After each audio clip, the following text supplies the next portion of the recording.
Балдар, бүгүн көтө турган темабыз жаңылмачтар. Жаңылмачтарда бирөөнүн айткан сөздөрүн башка бирөөлөр кайталоо керек. Ал эми аларды кайталоо оңой эмес. Атайын жаңылып калуу үчүн ылайыктуу сөздөр тандалат.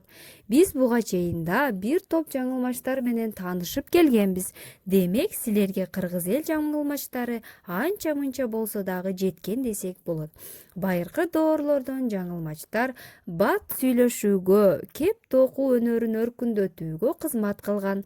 Сөздү куюлуштуруп айткан чечендер ар кандай кызмат кылган. Сөздү куюлуштуруп айткан, жаңылбай кайталап бере алышкан. Мындай чыгармаларда сөздөр көбүнчө уйкашып, үндөшүп келет.